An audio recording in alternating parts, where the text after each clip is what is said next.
IPL 2024 17వ edition నేడు మొదలు కానుంది. ఈ నేపథ్యంలో మొదటి మ్యాచ్లో సీఎస్కే మరియు రాయల్ ఛాలెంజర్స్ బెంగళూరు తలపడనున్నాయి. చెన్నైలోని ఎంఏ చిదంబరం స్టేడియంలో ఈ మ్యాచ్ రాత్రి 8 గంటలకు ప్రారంభం కానుంది. రెండు జట్లలోని మంచి స్టార్ ప్లేయర్లు ఉన్నారు. మ్యాచ్కు ముందు సీజన్ ప్రారంభోత్సవం జరగనుంది. సాయంత్రం 6:30 గంటలకు ప్రారంభమయ్యే ఈవెంట్లో అక్షయ్ కుమార్, టైగర్ షరూఫ్, ఏఆర్ రెహమాన్, సోనూ నిగమ్ తదితరులు పర్ఫార్మెన్స్ చేయబోతున్నారు. అయితే చపక్ పిచ్ బ్యాటింగ్ మరియు బౌలింగ్ రెండింటికి అనుకూలంగా ఉంటుంది. అలాగే తొలి బ్యాటింగ్ చేసిన వాళ్ళకి స్వర్గధామంలా కనిపించే ఈ పిచ్ క్రమంగా స్పిన్నర్లకు అనుకూలంగా మారుతుంది. ఈ పిచ్పై లక్ష్యాన్ని ఛేదించడం కాస్త కష్టమే. ముందుగా బ్యాటింగ్ చేసే జట్టుకే గెలిచే అవకాశం ఉంటుంది. రాత్రిపూట ఎక్కువ తేమ ఉండడంతో స్పిన్నర్లు చెలరేగే అవకాశం ఉంది. అలాగే రాయల్ ఛాలెంజర్స్ బెంగళూరుపై చెన్నై సూపర్ కింగ్స్ మంచి రికార్డు ఉంది. ఈ రెండు జట్లు ఐపీఎల్లో 31 సార్లు తలపడగా సీఎస్కే 20 సార్లు విజయం సాధించింది. ఆర్సీబీ కేవలం 10 సార్లు మాత్రమే గెలిచింది. అయితే ఒక మ్యాచ్ టైగా మూసింది.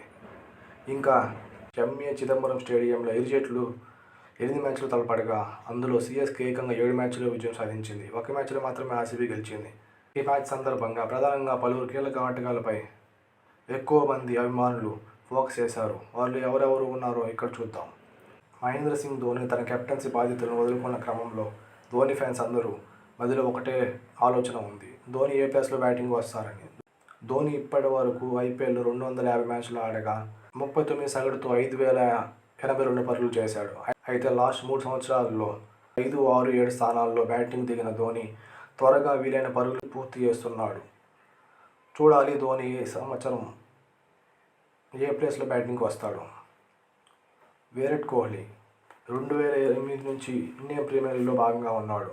2010 నుంచి కోహ్లీ 300 కంటే తక్కువ పరుగులు చేసిన ఒక్క సీజన్ కూడా లేదు. గత సీజన్లో కూడా అతను 16 మ్యాచ్ల్లో 53 సగటుతో 639 పరుగులు చేశాడు. దీన్ని బట్టి కోహ్లీ నిలకడను ప్రశ్నించలేమని ఈ గణాంకాలే చెబుతున్నాయి.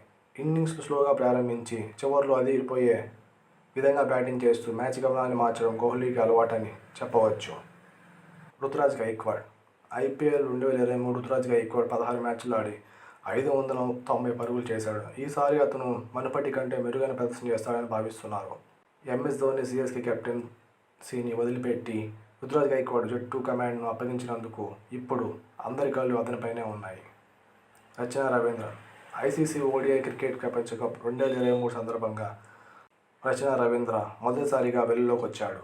ప్రపంచ కప్లో 10 మ్యాచ్ల్లో 578 పరుగులు చేయడంతో పాటు స్పిన్ బౌలింగ్లోనూ 5 వికెట్లు పడగొట్టాడు. ఐపీఎల్ 2024 వేలంలో చెన్నై సూపర్ కింగ్స్ అతన్ని 1.8 కోట్లు కొనుగోలు చేసింది. దీంతో రచన కూడా హాట్ టాపిక్గా మారాడు.